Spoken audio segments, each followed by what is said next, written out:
The study of yoga brings us to an immediate point which requires clarification. We do not advocate that the Western person attempt the acceptance of yoga disciplines exactly as they are taught in the East. The reasons for our feelings are good and sufficient. Most of all, the basic difference in Eastern and Western psychology of living. And there is no subject in which inconsistencies can be more dangerous than in this particular type of advanced philosophic thinking. On the other hand, there are principles involved which are universal. And not only does increase of knowledge depend upon an estimation of these principles, but our entire ethical and social life must in time include a clear comprehension of the Eastern life way, without which we can never hope for a global concept of living or the final solution of East-West problems. So what we want to do primarily is to explore similarities and differences without any accusations, without any criticisms, but trying to point out those Eastern principles which are useful, necessary to the development of Western life. Most of you have some general knowledge of this subject. Therefore, we will limit our preliminary remarks as much as possible. We know that the term yoga means union, and that the yogas variously taught and named in India, and the same principles under other names in the religious philosophies of other Near Eastern and Far Eastern peoples. That the yogas represent disciplines of union.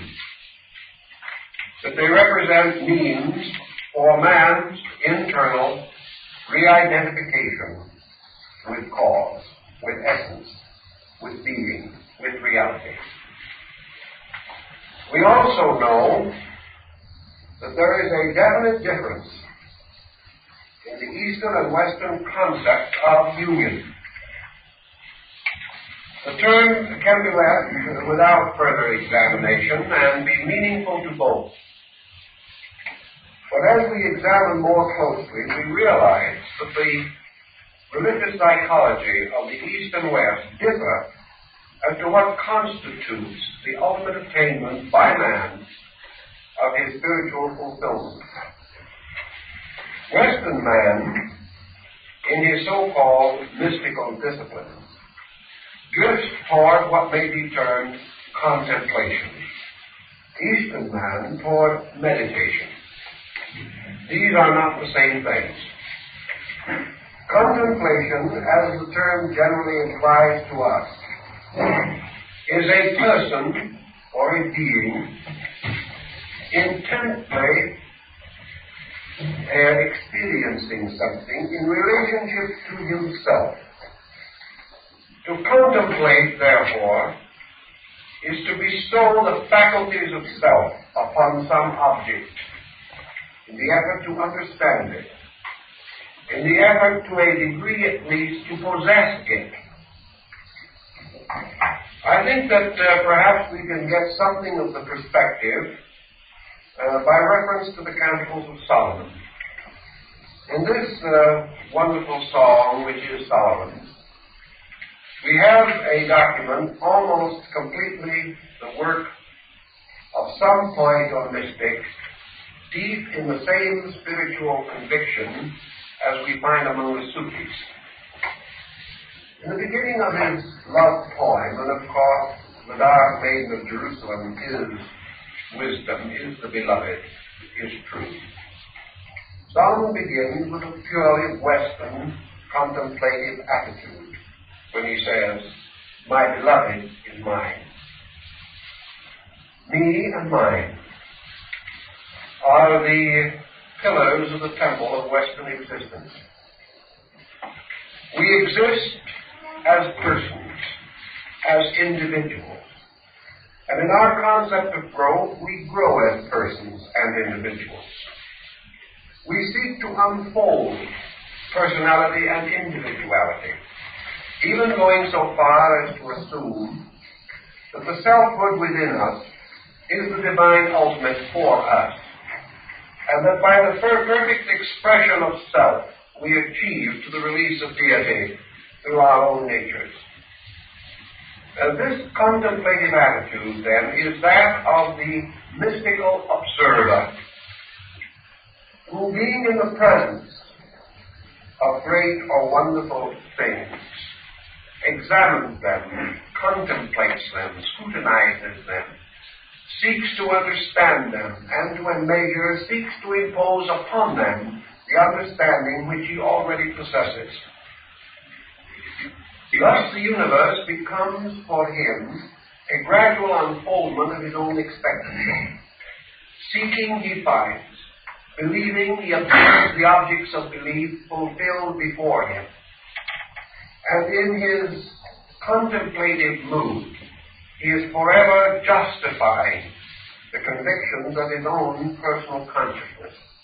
He therefore imposes himself upon the universe. He interprets the universe in terms of himself. He experiences universals in terms of personals.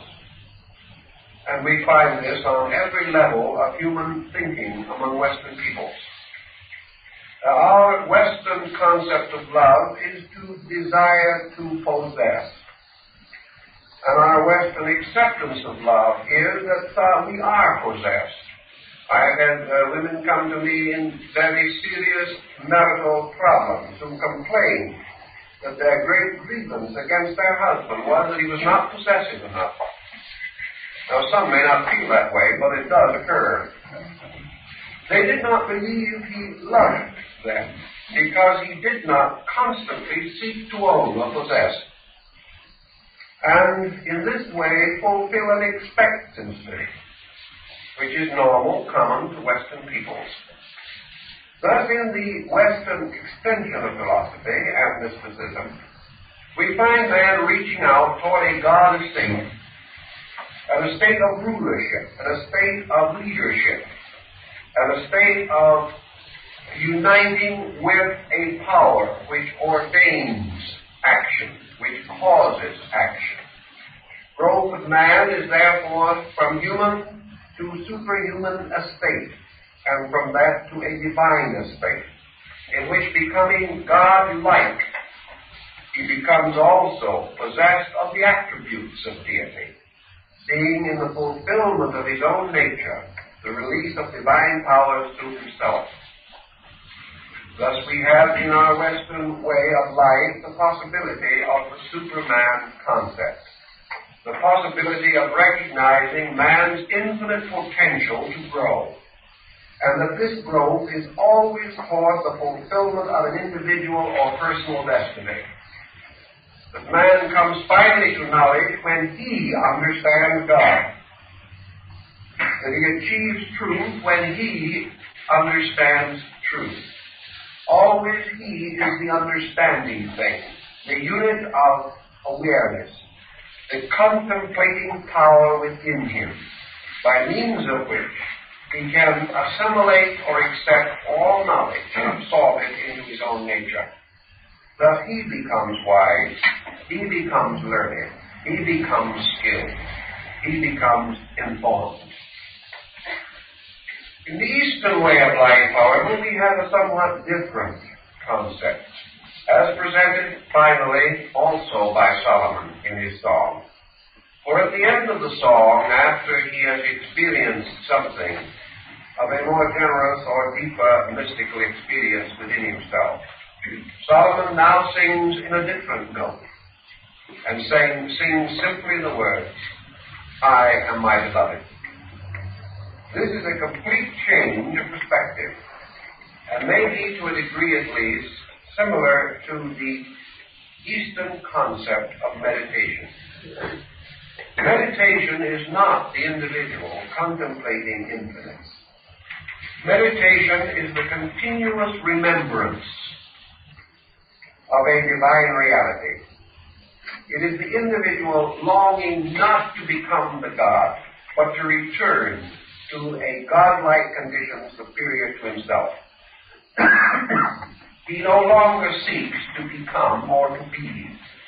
He no longer accepts that knowledge will come and be possessed by him. Rather, he regards these great archetypal realities as so vast, so immeasurable, so infinite and ultimate, that he is absorbed by them. Instead of possessing truth, he is possessed by truth. For it is not his own opinion or his own attitude, but the reality which is eternal, immortal, and inevitable. And to the Eastern individual, individuality is separation from reality. And therefore, the search is for re-identification with that which is infinitely beyond the state of selfhood. When we consider these differences, therefore, we realize that they become the basis of a different ethical approach to life. For there is a great deal of difference throughout the career of the individual who wishes to gain and who wishes to give. These express themselves on innumerable levels. They do not pertain entirely to a high religious problem. They are everywhere present in the conduct of our affairs. Therefore, they become a motivating factor on every level of our living. The individual who seeks to become more, or the individual who seeks to be re-identified with that which is eternally more. Attaining all by giving all, rather than by getting all.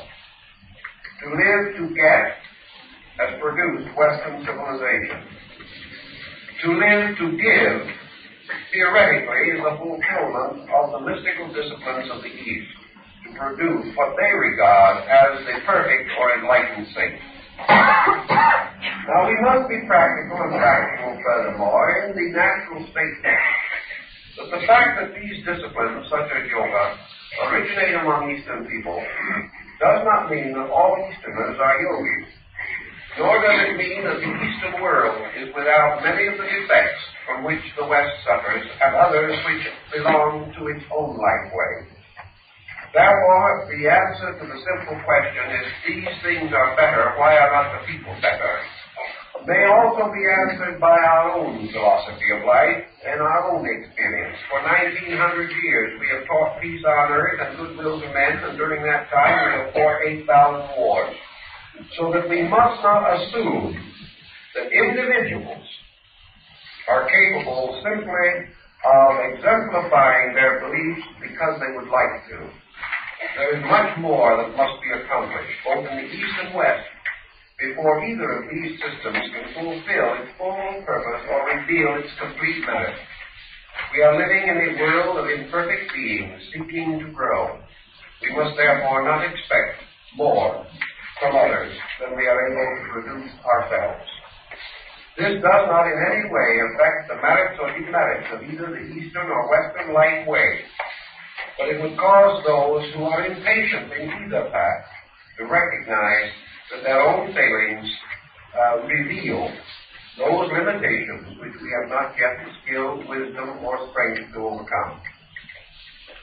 Now, this evening we are beginning a study of the problem of yoga. And we are approaching it on this simple ground, that the basic principle of yoga is that through meditation, the individual is capable of experiencing a consciousness separate from his own.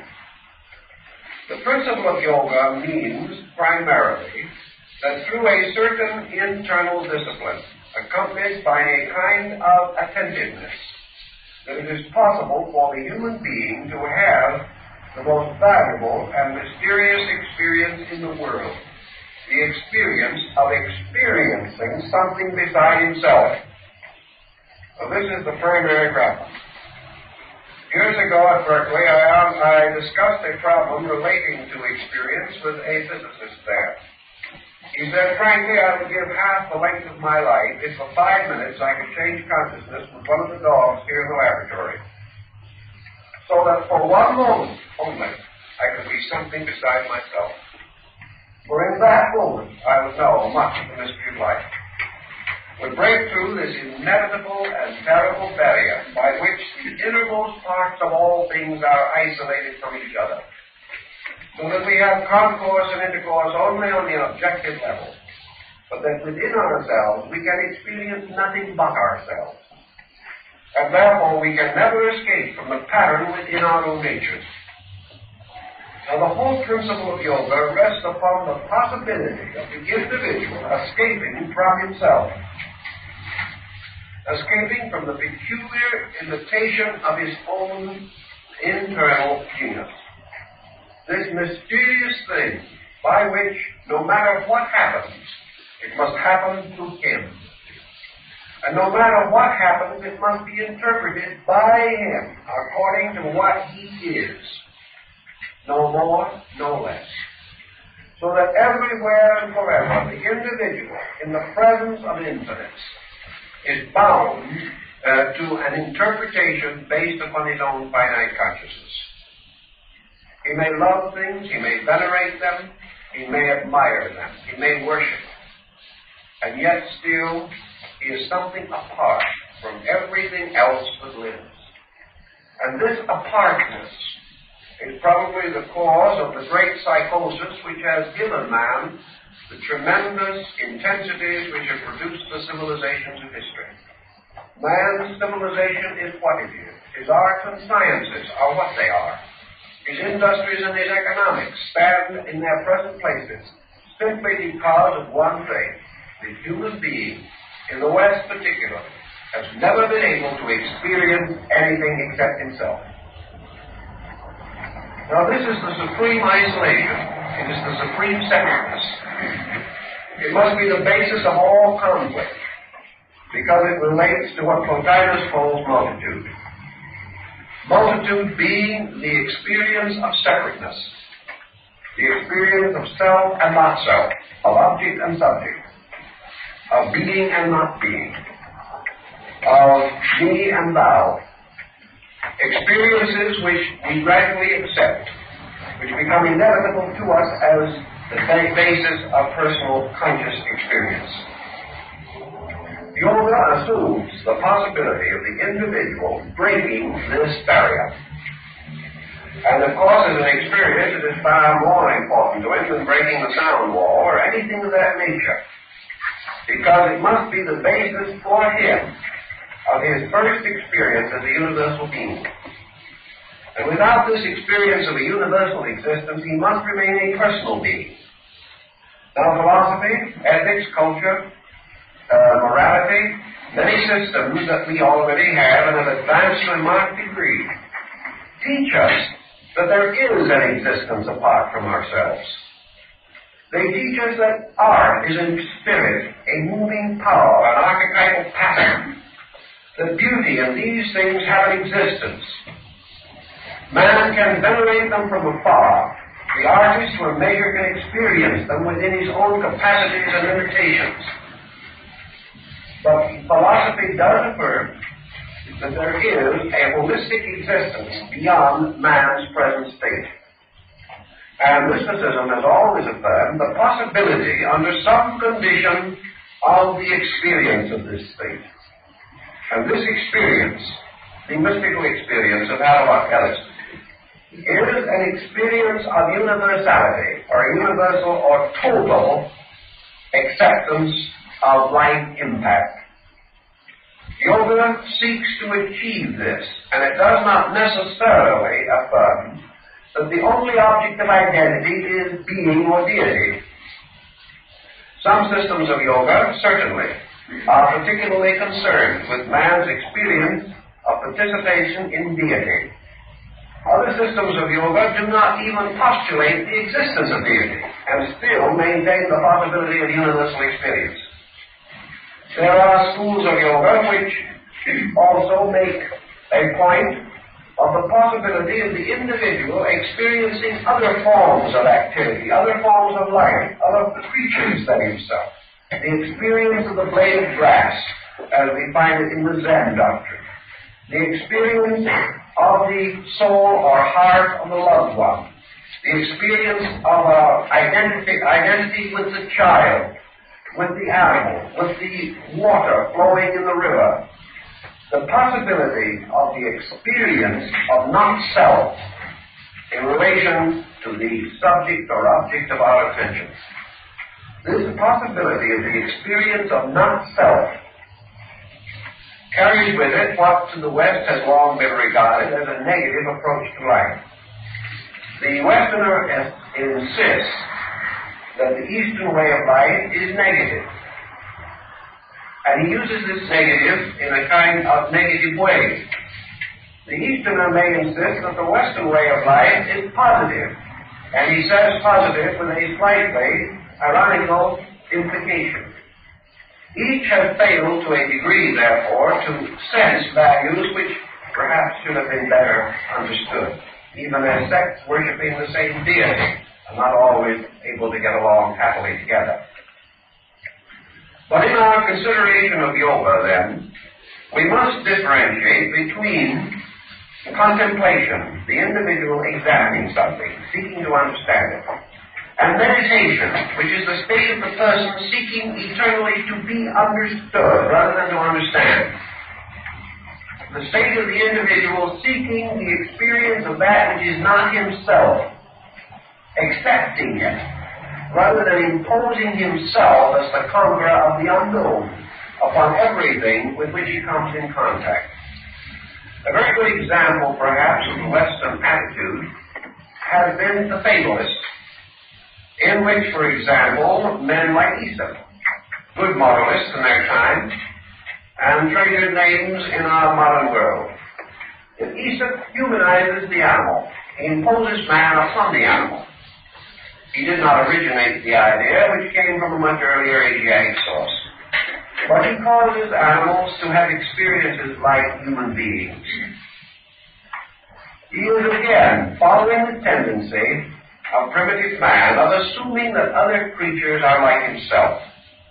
Always everything is in his own likeness. Everything is something that he patterns from familiar and reasonable things, a point which caused the well-known American agnostic, Colonel Robert Ingersoll, to observe on one occasion that an honest God is the noblest work of man. That the individual is forever forming, framing, defining all of the superiors to which he was turning, and then seeking to prove that he is right, exploring always to the justification of his own perspective. In Eastern meditation, a great point is made of refraining from such conclusions. The conclusions come at ends, not at beginnings. That we think not from conclusions, but toward them. And that experience itself is the basis of fact, not our attitude toward experience or toward living or life. In yoga, therefore, we have several systems of discipline. And we must pause for a moment to consider discipline. What is discipline? We used to think of it very largely as the school teacher causing the small boy to stand in the corner as a punishment for a misdemeanor. Discipline is correction in a certain way. But in yoga, discipline must be imposed by the individual upon himself.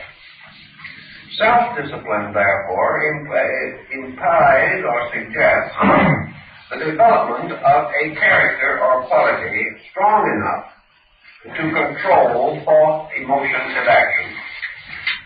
Discipline is therefore the exercise of a purposed will over thought, emotion, and action. Discipline is the individual controlling himself. Now this in a way is opposite also to our Western way of life. Because in the West we are accustomed to the concept that discipline is imposed by others. Discipline is imposed by the laws of our nation, of our state. It is imposed by those for whom we work. It is imposed by our moral codes, our churches, our theologies, and our philosophies. It is imposed with a certain degree also by necessity, by which we find it inevitably true that we must modify certain attitudes in order to survive. But discipline is something that is done to us in the West. In the East, it is something we ourselves do. It is a decision. It is a purposed attitude toward a problem. It is the individual affirming his ability and his willingness to produce or to achieve certain ends by purpose and continuous thoughtfulness. Now, discipline is not necessarily in yoga, as we might suspect by studying some of the Indian holy men and their austerities, primarily a problem of bodily punishment. It is not an extreme asceticism, nor is it accompanied by any necessary cause of pain, of suffering, or of flagellation, or any of these things which we sometimes associate with it. In fact, in the Eastern schools, the more gentle and the more natural the discipline, the more the disciple's achievement is recognized by a qualified instructor. Discipline, however, is to life the basis of progress in any particular department of endeavor. Discipline is what makes us play the piano every day in order to learn how. Discipline is what ties the musician to his instrument. Discipline is what ties the businessman to his office, the parent to its child, man to his dreams. Always discipline is the individual's conscious decision to achieve an end at the expense of something else which he regards as less valuable or important. So discipline is imposed in yoga upon the individual in order that he may strengthen resources, that he may become more and more proficient in these sciences which to the East are so essential. Now, why does the Easterner feel the importance of yoga? Why do the yoga schools have such a distinct determination to achieve a particular end? The answer is very simple in the terms of Eastern thinking. In the East, only one thing is important. I would say this again with modification. It may not be true and is not true of every Easterner, but it is true when we speak of the East as a school of thought, not as a group of persons. In the East, the school of thought, which we call yoga, insists the supreme end of human existence is that man shall escape from error. That no matter what he attains on a material plane, he attains ends which are in themselves not usually as important or as valuable as the energies expended to attain them. Because everything that man does here is completely impermanent. He is forever drawing pictures upon the face of water. Nothing that he does here, nothing that he learns here, can per se achieve for him any permanence, any security, any reality beyond this limited sphere in which he lives. Also, a great many of the attributes of effort with which he is associated have very little significance on the level of character.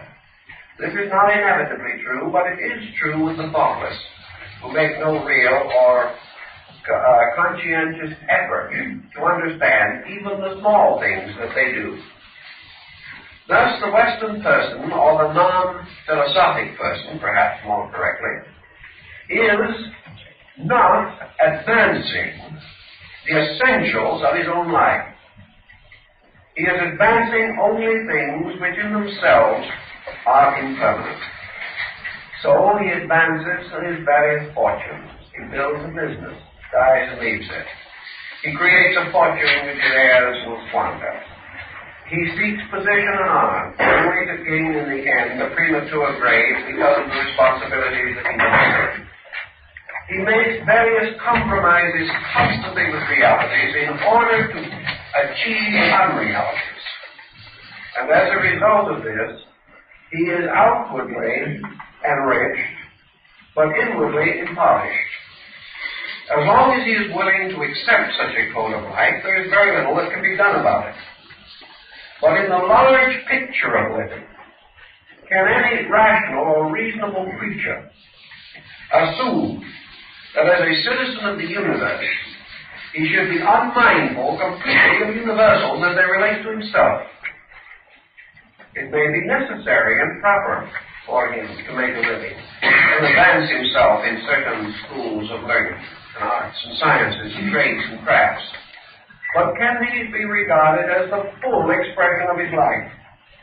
Can he be said to have lived well simply because he has attained a comparative security in this plane of living, only to depart therefrom into an insecurity he knows nothing about?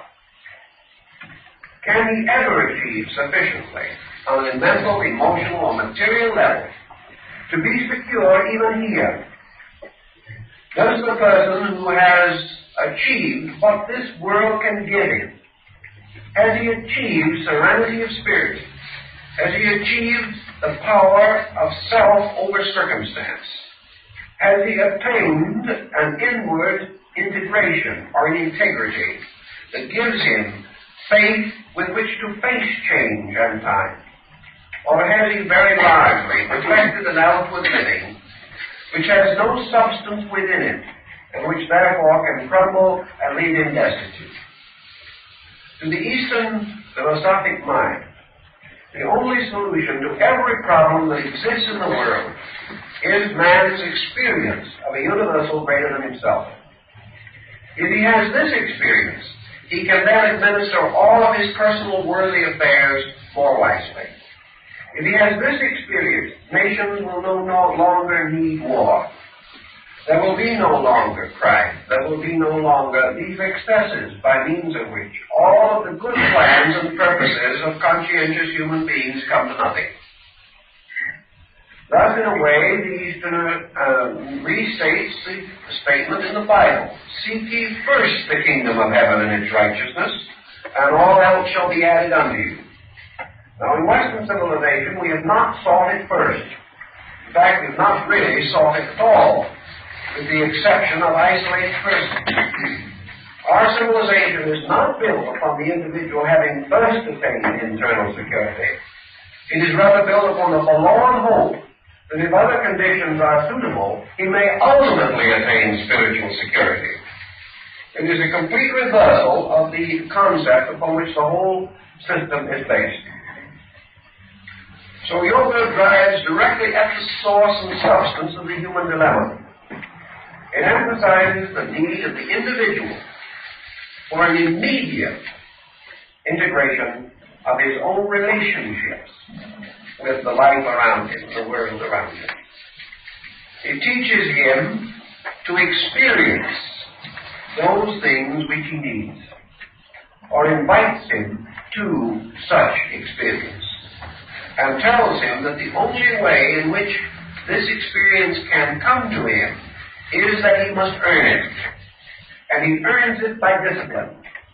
He earns it by the continuous demonstration of his earnest and natural desire to know, to achieve this state of being.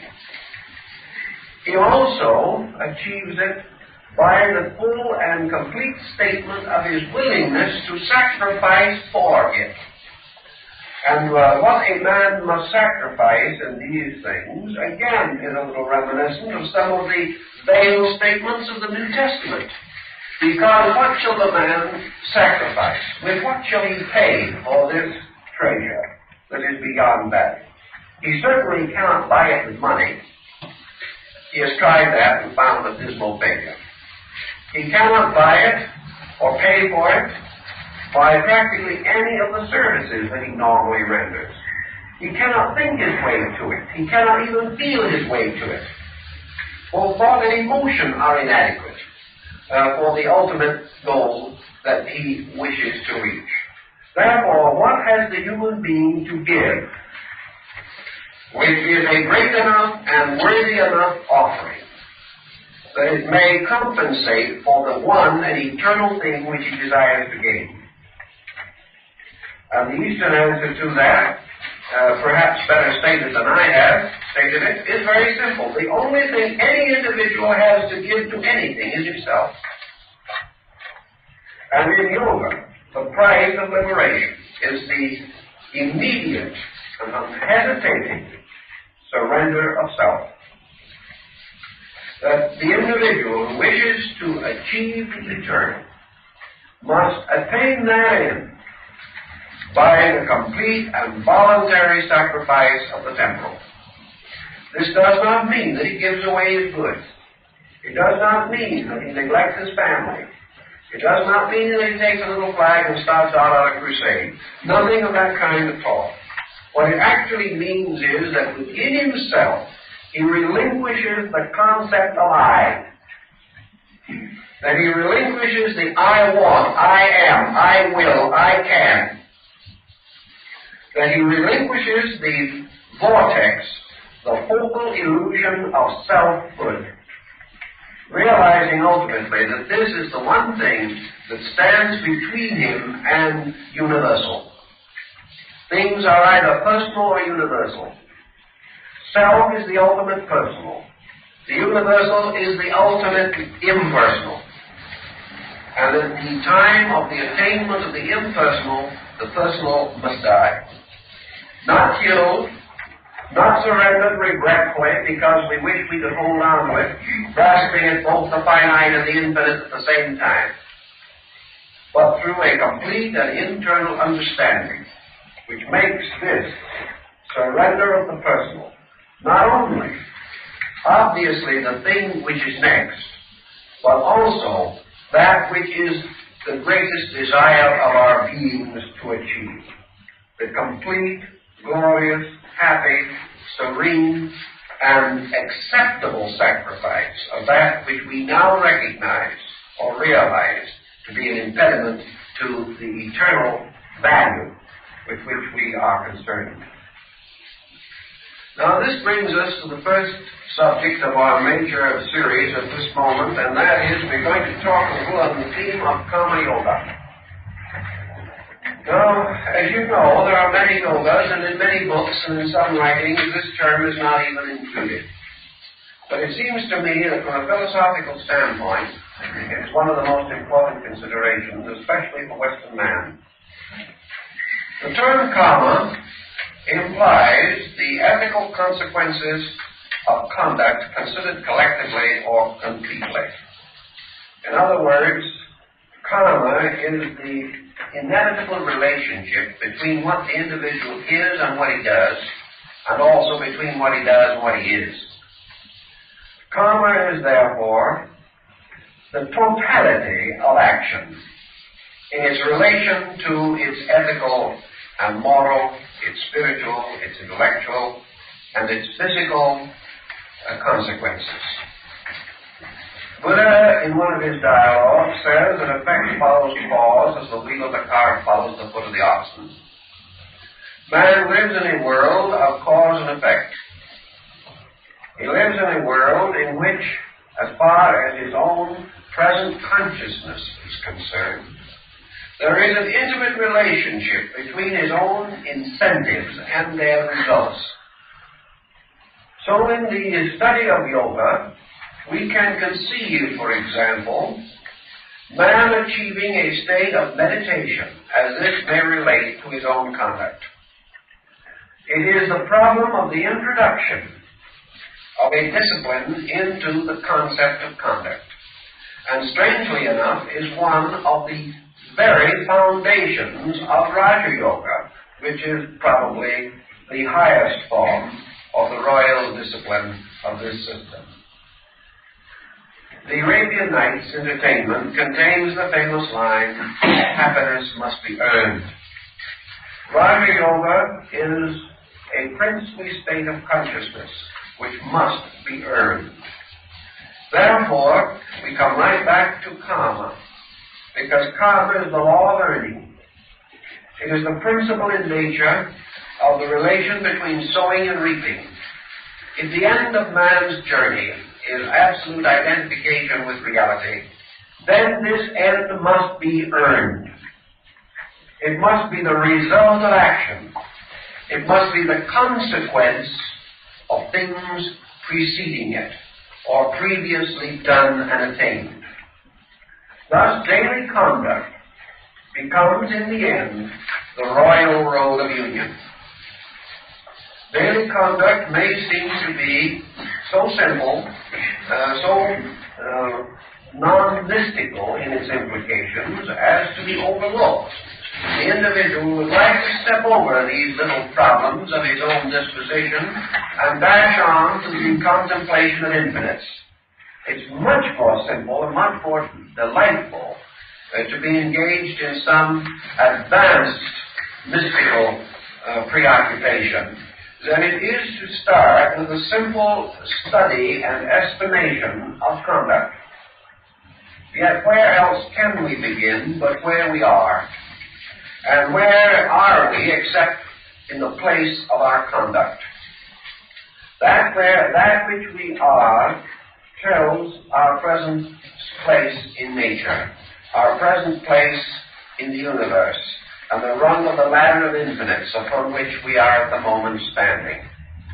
So Karma Yoga implies the thoughtful acceptance of the law and the doctrine through the patient observation of conduct, through the recognition of the relationship of immediate conduct to universals, of the quiet meditation of the individual upon those great laws of eternal being which are exemplified in conduct. Now, yoga depends also upon one very important point. Now, that point is a stranger to us in the West. And that point is internal quietude. With the exception of a few sects, such as the Quakers, the Friends, and the Quietists, we have had very little emphasis upon the attainment of quietude, as we consider it in Eastern discipline. Quietude is the condition in which the individual, relaxing, ceasing aggressive action of any kind, finds within himself peace.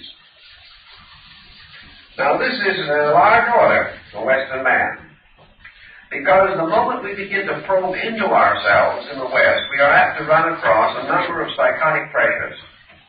We are likely to find, as many human beings in the Occident have found, that the last person we can get along with well is ourselves. Therefore, it is much more pleasurable and enjoyable to spend our time in the association of others, even though we do not believe what they say or agree with what they do. They have one virtue: they keep our mind off of ourselves. Therefore, we have all kinds of avocational interest. We whittle and we doodle anything so that we shall not fall into the abysmal misery of internal confusion. We are escapists. We move desperately away from self because we are not able to endure its immediate implication to us in our nature. Thus, we are without quietude. We are without quietude because we are without faith. We are without faith because we are without internal certainties. And these we lack because we have never developed them, being content entirely to rest our case upon external securities of one kind or another. So the individual, seeking quietude within himself, finds what? He finds that he has not this quietude, and for one reason primarily, because he is ignorant. The reason why he is not able to get along in the universe is because he misunderstands the universe, or does not understand. His ignorance is either the simple ignorance of the child or the compound ignorance of the sophist, one or the other. But had he not ignorance, he would not have fear, for fear and ignorance are related. Only the ignorant can be afraid, and the fearful must be ignorant. Because there is nothing in the universe that can cause fear except man's own ignorance of realities. If, therefore, we seek at the beginning of things to retire into a state of securities and are seeking infinite within our own natures, we can only achieve this end if we have a reasonable attitude toward infinite. If we have the belief that the infinite is a strange, half-good, half-evil thing, combining God and demon, if we believe that the unknown is malicious, if we believe that the universal power is either unhonest or dishonest, we can scarcely have the type of internal integration suitable for internal peace. So in Karma Yoga, we have a very important state of consciousness to cultivate. And that is the continuous recollection of the integrity of reality. Now that sounds like perhaps a platitude, and it is, as long as it is on the tongue or merely in the mind. But only through a certain knowledge or a certain interpretive skill can we gradually put the universe back on an honest foundation as far as we are concerned as individuals. And an honest universe must be the beginning of our own true concept of honesty. So by means of the recognition of law, we begin the process of rescuing values from the obscuration of multitude, from the confusion due to our own inability to estimate the principles upon which our own existence depends.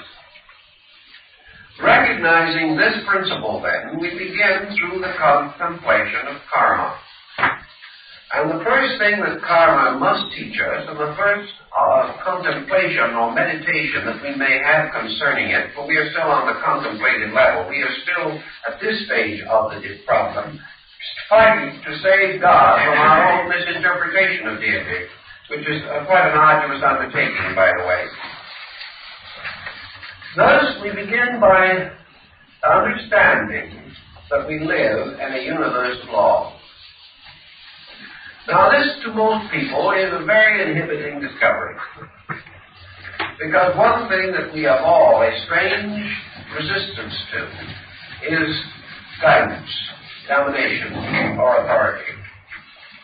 Our search for freedom seems to make us feel that the moment that we come under any pattern of authority, we should be frustrated.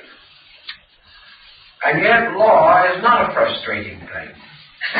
Law, the existence of law, is the greatest good thing that we know. Now, law intellectually thinks of lawyers and judges and jurors and things of that nature. It's a very cold, it's a very hard term. It sounds very much like a 90-day sentence or $500 bail. Law to us is something administered by men, based upon the codes of Justinian and Hammurabi. Law to us is a mental word. It is a word that carries exactitude, harmless, soulless, and without understanding. The jot and tittle, the eye for the eye, and the tooth for the tooth. Therefore, we have to begin to use our contemplating power, our meditation, and in the continuous remembrance of what law is. And to experience law, not as an institution created by man, or an arbitrary dictate set up by the tyranny of a divine will, but that law is reality.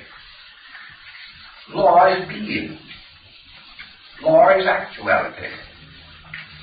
Law is the greatest comfort, the greatest security, the infinite fact of things. Law is our hope, not our Shela. And law is not a continuous exertion of will. Law is the eternal unfoldment of universal love itself. Therefore, law and love are the same thing. They are not polarities. And why must we say that? We say it because law and love work together and unite in the service of good. That which is the law is the greater good. That which is the greater good is the greater love. Now we find this, for example, in a very simple way in our own human problem. We do not like to tell a small child that it shouldn't have that ice cream cone. We want that child to be happy. But as parents, perhaps we must say no, the child is aggrieved, and for the moment we are equivalent to the universal tyrant itself. And yet it is our love and not our tyranny that has caused the action. It is our greater knowledge of a greater good. Therefore, in the mystical concept of things, law is not merely an arbitrary pattern. It is the eternal good itself. It is that which has within it, by its own intrinsic nature, all of love, all of good, and all of reality. Laws, then, are not to be feared, but to be loved, to be understood, to be appreciated, to be sensed for their real and enduring value. For man's most immediate contact with the creating power is through law. Even science knows this, because it is the exactitude of the universe that causes the greatest admiration on the part of the scientist. And it is that exactitude which causes him to suspect the presence of the lawmaker, the presence of the reality behind things. So we begin with the concept of this continual meditation, this flowing of consciousness as oil from one vessel to another, moving on the concept of law, moving on the realization that that which occurs is not only necessary but good. That universal law as it operates upon man is not the will of an arbitrary deity, but the eternal expression of the eternal being. That law is innate in being. That the supreme is law. And that also that the law is the manifestation of that which is supreme. That this supreme is infinite benevolence, infinite beauty, infinite truth. The most perfect forms in the world, like snowflakes, are themselves perfect manifestations of the great law. Plato said, God geometrizes. Moral laws are moral geometry. Ethical laws are ethical geometry. And if we could see these laws transformed from their tremendous pressure foci as we realize their impact upon ourselves, if we could see the pictures of the laws of the universe, we would see the greatest art the world has ever known. We would see the art of the creating power itself, infinitely unfolding in absolute symmetry. Why then do laws seem so difficult to us? Largely because we have placed against these laws that which to the Asiatic mystic is the greatest danger, and that is a self-focal point, the ego, a point of will which does not understand. A point of will, therefore, which is like that of a small child who is forbidden the ice cream cone and does not know why. And because this little child cannot experience the consciousness of the parent, it will never be able until it grows itself and experiences. It will never be able to understand why it could not have the ice cream cone. So in the problem of selfhood, or the focal point of I want what I want, man comes into conflict with a universal pattern which alone knows what he needs. And it is the recognition of the absolute benevolence of the universe that must lie at the beginning of the gradual rescuing of the human consciousness from tension. Because tension arises from confusion, it arises from stress, it arises from rebellion, it arises from all these illusionary attitudes of reproach, of disagreement, of disillusionment, of conflict between individuals and between all individuals and the patterns which are eternally good for them. So karma begins to unfold on a level of conduct, a simple and approachable level. The importance of the human being's recognition of the essential rightness of that which occurs to him. The essential and inevitable rightness of the position and condition in which he is placed. It begins to emphasize to him rightness rather than wrongness.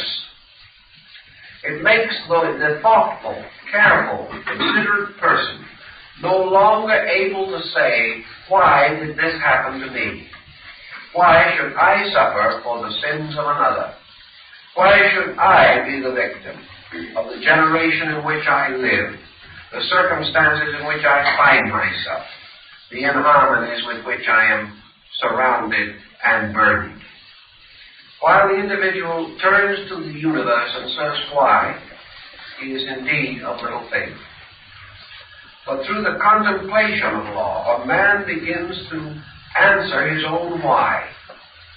There gradually emerges to his comprehension this magnificent unfolding blossom of realities, and the universal pattern becomes to him the hope of his own future, because it is only through law that his own inevitable attainment is assured.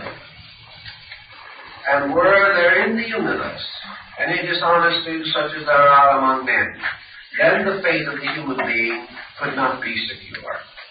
If the laws of the universe could be bribed, could be in any way influenced by human will or purpose, then some would succeed and others fail, and not always would the meritorious attain. But in the absolute honesty of the universe is the hope of the individual that he lives within a universal environment which is incorruptible, and therefore the greatest good for himself. Now this means that the individual in Eastern thinking must accept the situation in which he finds himself as a discipline. That instead of being expected to go out and sit on a bed of spikes, he must come home and sit among his creditors, which perhaps is just as painful and certainly less glamorous. That instead of being expected to go out and give his goods to the poor, or expected to make a pilgrimage to some sacred shrine, it is impressed upon him through his daily conduct that he must do those things and perform those actions which expiate the responsibilities and debts which he has incurred. He learns in various ways, and some of the simplest lessons are immediate. Some not so simple are extended over larger periods of time. Many persons say that because of circumstances which they cannot grasp, it is impossible for them. It's so numerous, so obvious, that he can scarcely deny them. It therefore does not require an unreasonable faith to recognize that the larger and less familiar patterns are under the control of the same principles. So the individual becoming attentive and contemplative of conduct, continuing his meditation upon his own way of life, can almost immediately, if he so desires, learn much about himself, learn much about the path that leads to union, lay many of the basic foundations for his future growth. And he must begin where he is. So he begins with a gradual conquest of illusion in these very patterns of law and cause and effect around him. Now there is one important point in yoga which begins even in karma yoga, which we would like to also emphasize. In the West, we think of evolution as a gradual growth of the creature through infinitudes of time from a present state to a superior condition. The Darwinian hypothesis more or less sustains this, and our study of the objective life of creatures carries the same general implication. So we think of growth as a gradual motion to being or toward eternity. And we also think that the ultimate state of man is something remote, something distant, something so far from him that he must contemplate it in terms of millions of years. This is based upon the assumption that his growth inwardly, his internal growth, is also upon the same tempo as his external evolutionary development as a physical creature. Yoga does not assume this. Yoga points out that as man is traveling a long road that leads from here to eternity, he should also bear in mind that this journey is his own journey and exists only because he believes it. He says the road is long and painful, therefore the road is long and painful. He says I must conquer one step at a time, therefore he conquers one step at a time. He says I must release one quality at a time. It is going to be difficult to overcome this tendency to sarcasm, this attitude of jealousy, this instinct to hate. All of these things must be gradually worked out the long and hard way. And because these are the patterns which we set, they become the ways we must go. But if we think of it a little differently, what are we seeking? We are seeking identity with reality. Reality is not a matter of time and distance. Reality, as an outward condition of society, may be historically measured in aeons beyond our present state. But the reality which we may attain as beings a million years from now or 100 million years from now, that reality does not exist only at that time. That reality is here now. The reality which we are seeking to attain in some infinite future is here. Because without that reality, we would not exist. Without that reality, there could be no rise of the sun. There could be no change of the seasons. Without that reality, we could not hope or dream for reality. Therefore, the infinite is not only infinitely distant, but infinitely immediate. The truth, which we hope to attain sometime, somewhere, is everywhere, always. If it was not everywhere, always, it would not be eternal. And if it was not eternal, it would not be true. Therefore, as all things which have a real existence are eternal, they must be forever present, and not present only in a time, or at a place, or under a condition. Yoga, therefore, while it does not tell the individual that inevitably or unfailingly he can wake up tomorrow in eternity, does remind him that eternity is separated from his present state by an interval of consciousness, and that this interval of consciousness is not under the dominion of time. That this interval of consciousness is under the laws of its own existence, and not under the laws of the progression of the equinoxes or the alternation of seasons. Therefore, that everything that is real is timeless, and that man's concept of time is the measure of an interval of quality within himself. It is man's effort to measure that which man cannot even comprehend, understand, or hope to validly estimate. Therefore, in the problem of yoga, the individual must make a positive or major change in certain values. But yoga tells him very frankly that if he goes along by the law of karma yoga, if he is punished and rewarded, helped and hindered by his own conduct, on and on and on, if he lives with himself long enough, he will get over himself. Now that may require 100 million years, because some people are awfully fond of themselves. It may require an immense cycle of pain, pleasure, hope, despair.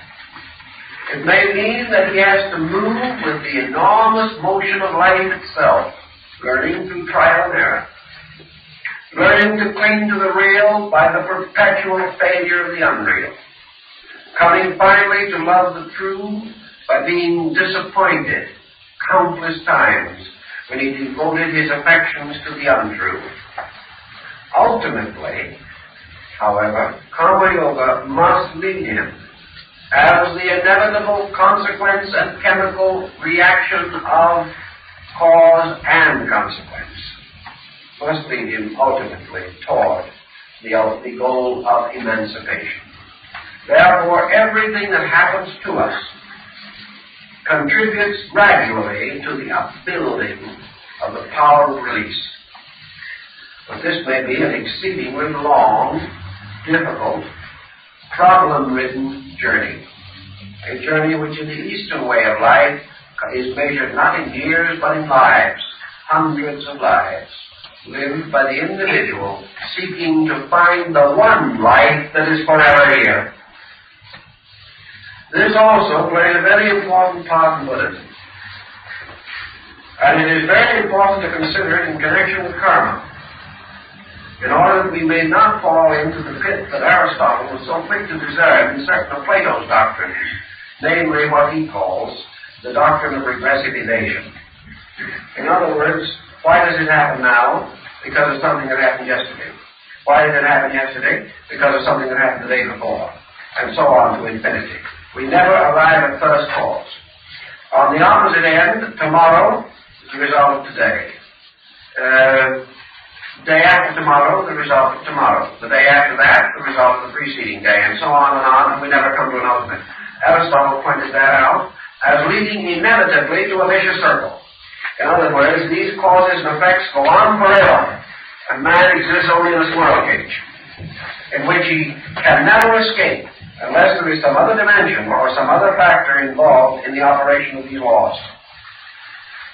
Now, the thing that is added, the difference by which the cycle is established rather than the circle, lies in another factor, another dimension of this important problem. Namely, that not only is man experiencing, but man is meditating. Man is contemplating internally the overtones of value involved. Therefore, everything that happens to him not only brings its mechanistic effect, but its philosophical overtone. Man is not only passing through an incident, he is changing consciousness as a result of the incident. Now, if this changing of consciousness is by trial and error alone, then, again, we have the long and difficult path. But if this change of consciousness is under discipline, then the individual begins to affect his own action. He begins to step into the problem of activity in a new relationship to it. Now, to come to the yoga angle on the thing, however, we have a little different point of view that has to be taken into consideration. Yoga, as a recognition of a certain impersonal, inevitable divinity, reminds us that nothing can happen to us unless there is something for it to happen to. If the individual stands on a certain street corner in the midst of traffic, he is very apt to have close shaves or finally be injured. If he is not there, he cannot be injured. Karma And these laws of cause and effect, which we interpret on a moral and ethical level as pain and pleasure, reward and punishment, good and evil, only operate because of our own position in relation to the universe. They have no operation, as far as we are concerned, except in relation to the focal point with which we are concerned. There is no karma unless it happens to us. Now, this is a rather subtle point, but it is exactly the problem that there would be no danger of being shot if you weren't there. But if you are there, it is a very good danger of being shot if the bullet is aimed at you. Karma, in order to operate, must operate against certain fixed illusions within the consciousness of the being affected. Karma can only operate where the individual is under a certain cycle of activities of a moral nature in which he is capable of right and wrong decisions, and in which he is sensitive to the reactions of joy and sorrow, hope and fear, life and death. Now, a good example of the problem of yoga is the problem of death itself. And in all systems of mysticism and asceticism, death and illumination have always been intimately associated in symbolism. The transition from this world to the next has been used to represent the transition of man from one state of existence in consciousness to another. Now we come to a very simple problem. Do we die? The materialist says yes, death is possible. Now is the fact thus established, or does the materialist die because he accepts the fact? Now don't think for a moment that we're going into a sphere of affirmations, because that isn't where we want to get to. Do we, as thoughtful idealists, believe that we die? Do we believe that death is the end of everything, or is merely a transition from one condition of existence to another? Yet something can die. The reason why it can die is because it was born. If there is something within us which cannot die, the reason why it cannot die is because it was never born. It was itself eternal. And that what we call birth and death are motions on the level of form in which that which is unborn and undying manifests objectively and then passes into a subjective state. But that life itself, even our own life, is undying. The thing that dies is John Smith or Mary Jones, the body which we knew. Yet that which is within the body cannot die, and cannot be destroyed by another creature, or cannot be devastated by war or plague. It is in itself and inevitable, unchangeable and real. Now let us shift this thinking to the level of cause and effect on a moral plane. The individual says, I can be cheated. Can he? In terms of Eastern philosophy, no. He cannot be cheated. The only way he can be cheated is by the supreme fact that he can cheat himself by believing that he can be cheated. And that is where the cheating takes place. That wherever these things happen, it is because in his own state of ignorance, he is accepting a level corresponding to the body which is born and dies, and is without realization or experience of the eternal life that cannot be born and cannot die. Now this eternal life which is within man and is the reality of him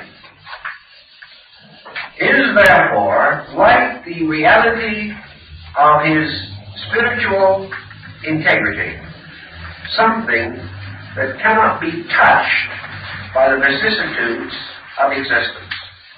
Yet while man lives objectively, he can be stable. As long as he lives objectively, he can be rich or poor. As long as his consciousness is focused upon body, he is a victim of everything that happens to body. As long as he believes that he and his body are identical, he can fail, he can pass through every change, every alteration, every mood in which body, as a visible and objective form, can be subjected. As body, he can be martyred. As consciousness, he cannot. As body, he can be defeated. As consciousness, he cannot. As a person, he can be destroyed. As a universal life, he is indestructible. So his ability to react to laws upon various planes depends entirely upon the focal point of his own consciousness. If he is focused in his bank account, the loss of it is a supreme tragedy. If he is not focused there, it comes and goes and is very little concern to him. Some individuals find it difficult to accumulate, others find it difficult to spend what they have accumulated. There are innumerable intemperances and only one temperance. There are countless illusions and only one reality. Now the law of karma relates to a conditioned existence in which the individual, by his own causations, has set upon himself consequences that he must face. He must face them as long as he was foolish enough to cause them. And he must face them as long as he is operating on a level of consciousness in which his own conscience, his own morality, tells him that he has broken faith with himself. If then we are dealing with the problem of yoga, we are dealing with the realization that the individual moving from one level of consciousness to another, by so doing, moves the center of his own awareness, moving, as the Buddhist explains the same problem, from servitude to one interpretation of law, to emancipation under another interpretation of the same law. Because the law of the universe is in itself not karmic. It is only karmic when this law comes into conflict with the sattva, or the self-focus of an individual who is unenlightened. This will require more thought and more time, but we will give it that thought and time in the course of the series of talks that we are dealing with now. But in your problem of karma, in both your Buddhist and your Hindu system, you have, therefore, something that is very difficult for the Westerner to understand, and that is an absolute law that apparently can be transcended by a discipline. It isn't transcended by the discipline. The law and its reaction are both interpretations by the consciousness of the human being upon a level. When he is no longer on that level, that interpretation and that whole cycle of circumstance fades out like the insubstantial fabric of a dream, leaving not a raft behind. The problem then is to recognize the essential and inevitable transitions of these patterns. To the mystic, to the Eastern yogi in meditation, the universe is a sudden expansion of universals in which things like cause and effect have returned or absorbed again into their own eternal source. They are like time. They exist for those creatures who exist within time, because they do not know that they are timeless. The Hindu fable about the elephant which is tied by a small cord to a stake. The elephant remains there year after year because it doesn't know that with one good hard pull, the stake and the rope would go. But because the elephant is a cautious and conservative creature like man, it moves its foot a little, finds a little resistance, and decides that it is there bound securely. It has not realized that this bondage is meaningless in terms of the potential strength of the creature itself. In then the consideration of karma, how are we going to solve the problem? Karma is cause and effect. Cause and effect are action and reaction. What is cause? Cause is always an aggressive activity of some kind. What is an effect? It is the receptivity to the consequences of an aggressive activity. Therefore, the more aggressive the activity, the more dynamic the circumstances which it causes. The more dynamic these circumstances, the more dynamic the reactions which will inevitably follow them. Therefore, if we strike the man, we may expect that he will strike us back. If we perform a certain action with excess, we may expect the reasonable consequences, which will be the reaction of excess. So we begin the contemplation of what is the solution. How do we begin to extricate ourselves from excess? Now, what is excess in the majority of instances? Why are we excessive creatures? We are excessive because of self-will, because of certain personal purposes with which we are primarily concerned, and upon the dynamic that this internal self-will is a real and valid source of authority. I want. And that in itself is enough. From that point on, there is only one thing that remains, and that is to get what we want. The fact that we desire is all the authority we need to devote a lifetime to the effort to secure that which we desire. The merit of the desire is never considered. The essential integrity of the thing which desires, and its essential nature, and its relationship to eternals, is not known.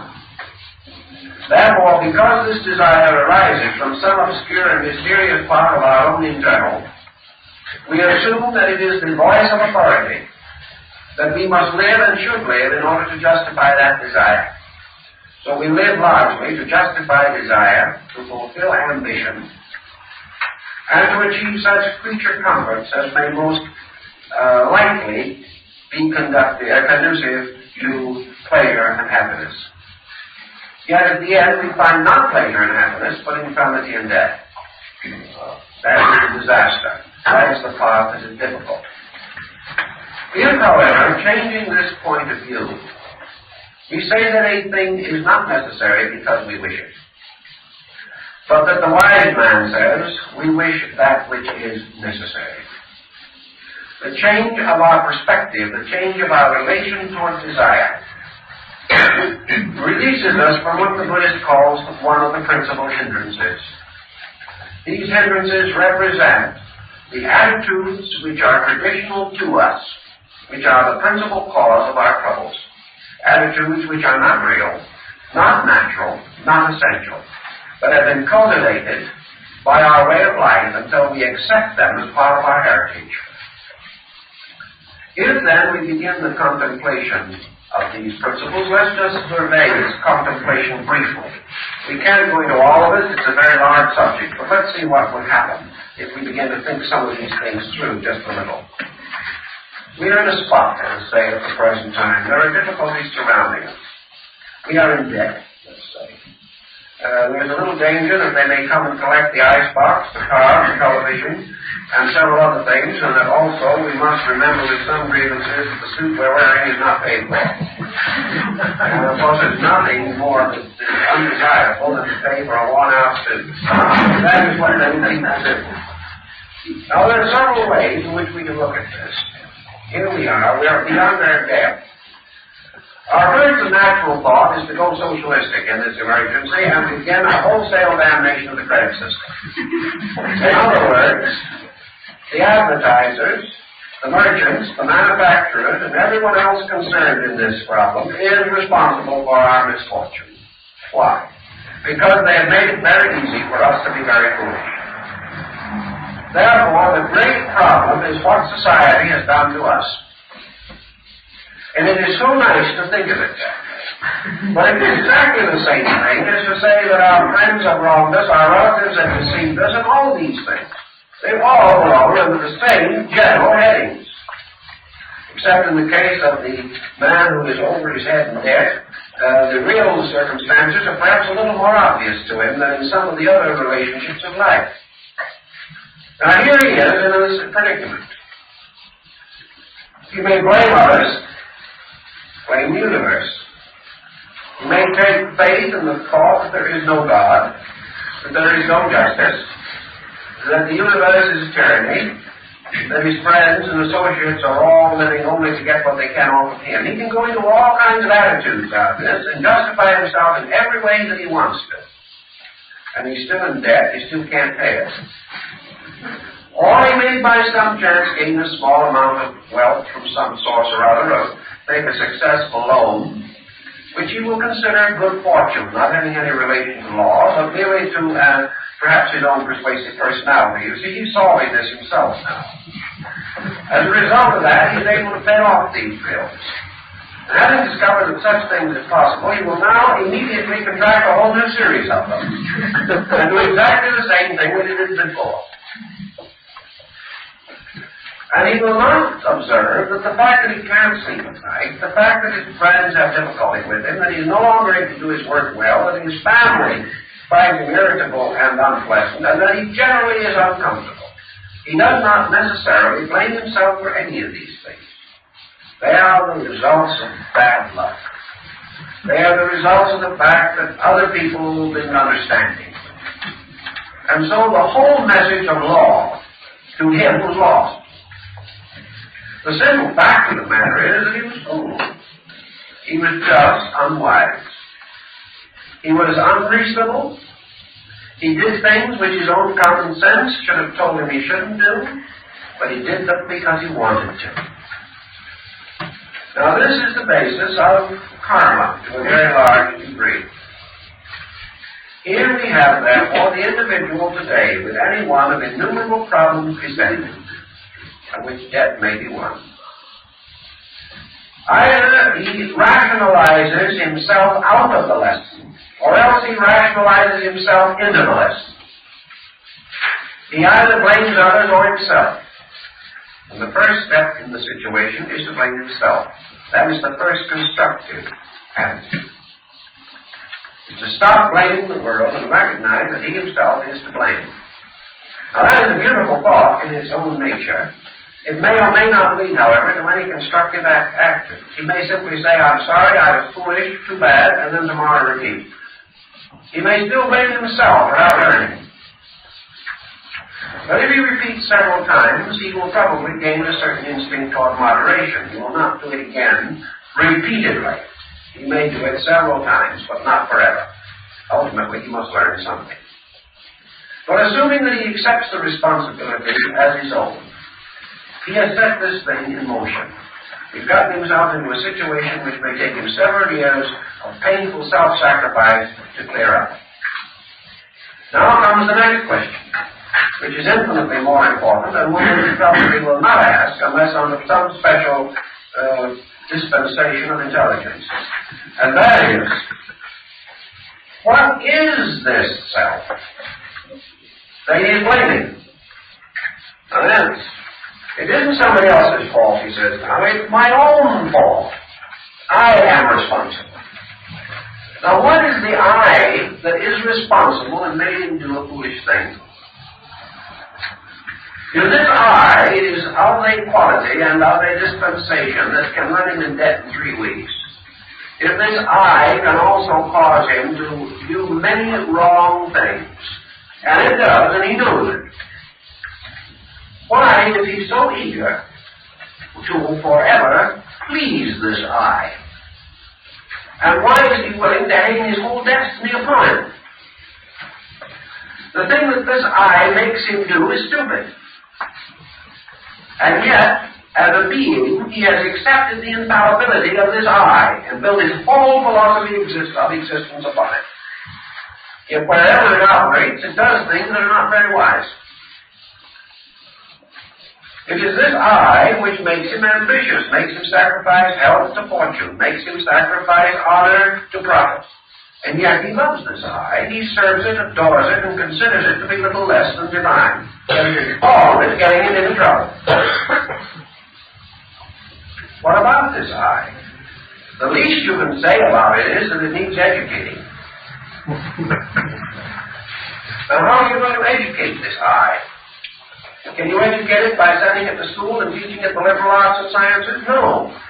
Because the people who have had that education are making just as many mistakes as those who have not had it. There are individuals who have many degrees after their names who are in debt for their iceboxes. It hasn't solved it. Why? Because in educating the I, you're educating something on a quality level that cannot be educated by ordinary schooling. The only thing that you can do with this I is reach it on a level of intelligence, on a level of basic thinking. Yoga, however, takes a very simple attitude. This I isn't worth saving. Because no matter what you do with it, no matter how much you condition it, no matter how much you perfect it, it is still a dead loss.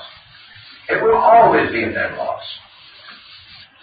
And the final fact of it being a dead loss is that as long as that I is there, the great and eternal I of eternal being can never be known.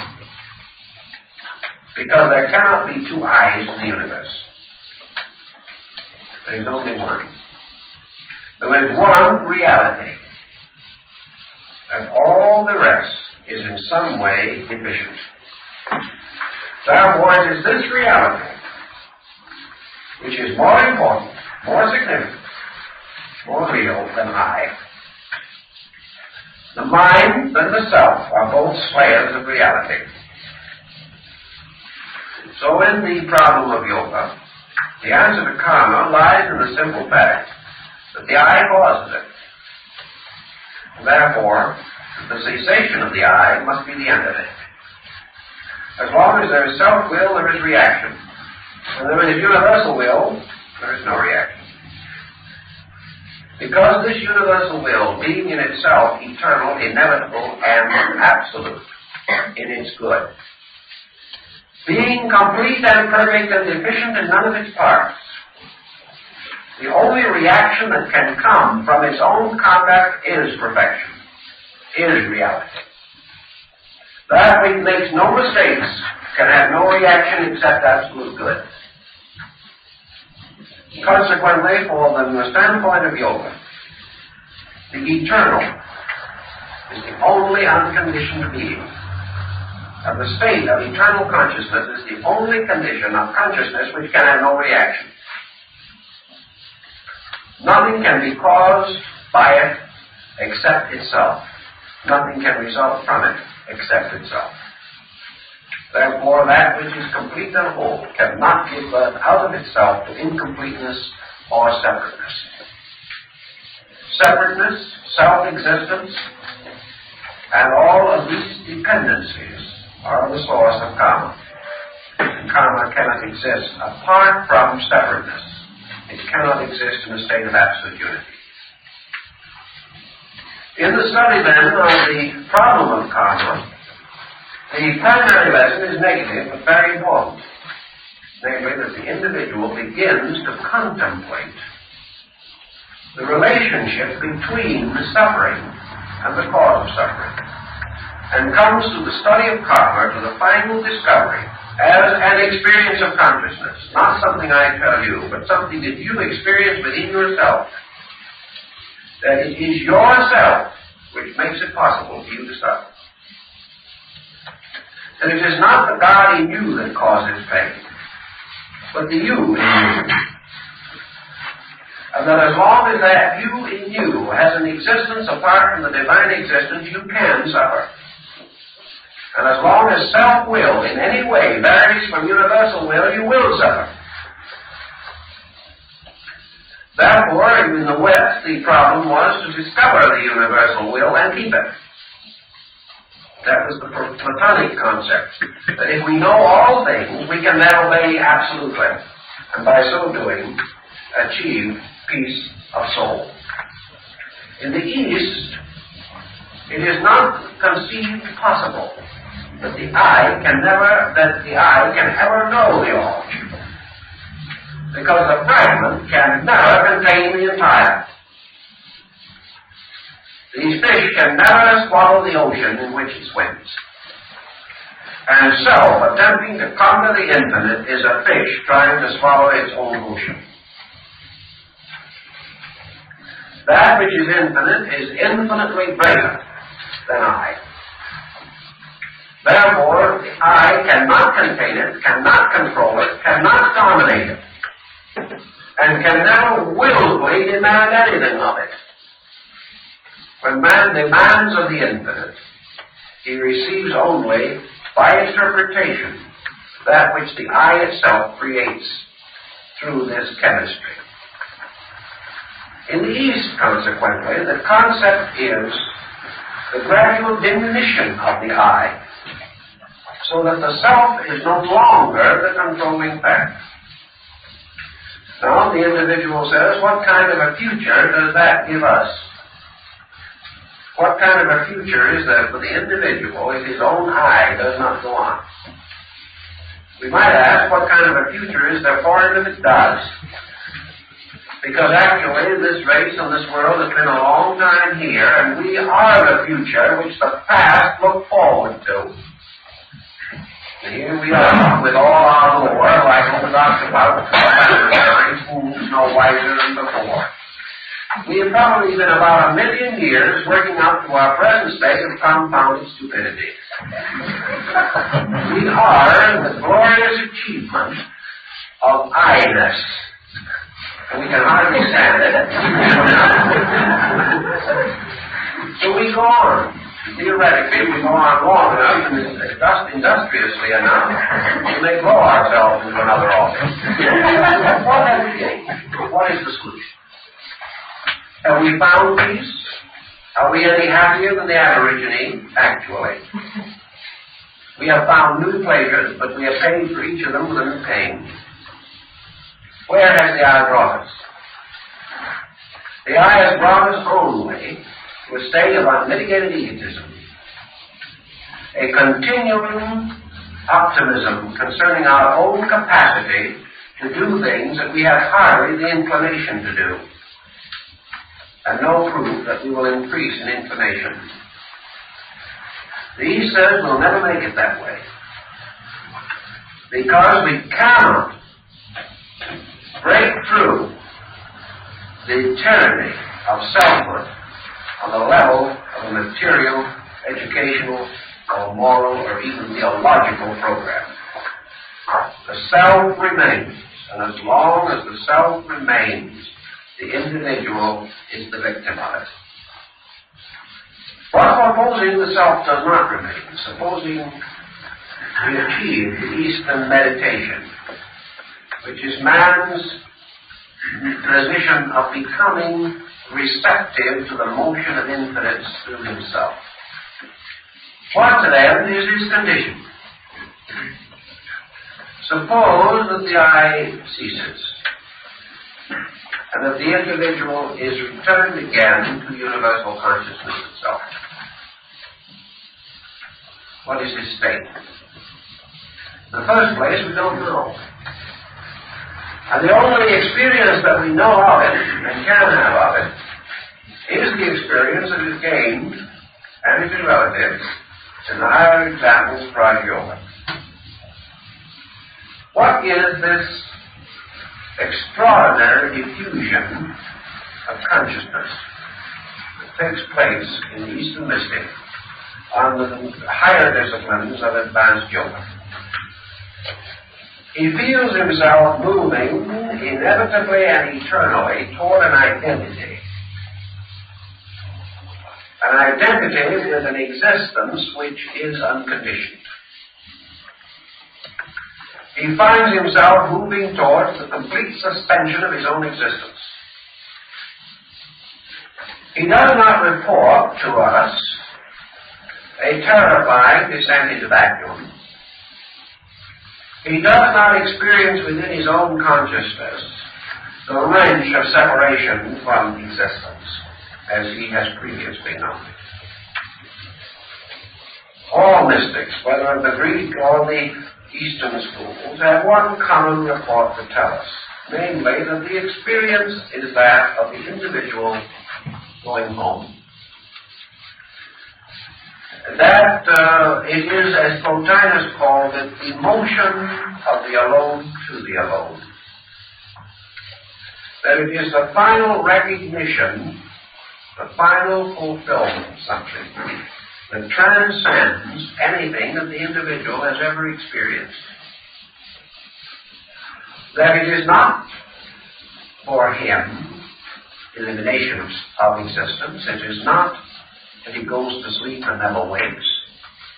It is nothing that he knows, because it is a condition of experience which transcends that which is known. He cannot say that he enters into a state of non-existence. He could not enter into a state of non-existence if that with which he is associated is all existence. He moves from a fragmentary position to a participation in the experience of totality. He moves from oneness to allness, and he simply has no faculties with which to interpret that experience. But allness as totality is incapable of conflict. Lack of conflict causes incapacity for karma, because there can be no differences. There can be no inconsistencies. There can be nothing of this kind experienced by this being. Now, in advanced yoga, as in other mystical systems, these conditions are not continuous. The Vedantis passes into a samadhi. He remains for a time in a state of what we would term ecstasis. He then returns again to the material world and continues to exist in it. What is the effect upon him? Is the Western psychologist justified in assuming that this individual has now moved into an extraordinary negation which will frustrate all progress? What is progress? Is not progress itself the motion of an illusion toward a reality in some way? Is the achievement of the reality a frustration of progress or consummation of it? Has the mystic in his meditation simply anticipated the motion of his world by a few 100 million years, or has he actually broken faith with his world and become something impractical, visionary, a creature no longer contributing to the progress of his society? I think the record that we have in connection with the Eastern mystic justifies us in assuming the same thing that we find recorded of Böhme, Swedenborg, and other Western mystics. Namely, that the primary change brought by the samadhic condition is a reorganization of values within the individual. The change of polarity as to that which is true or untrue, important or unimportant.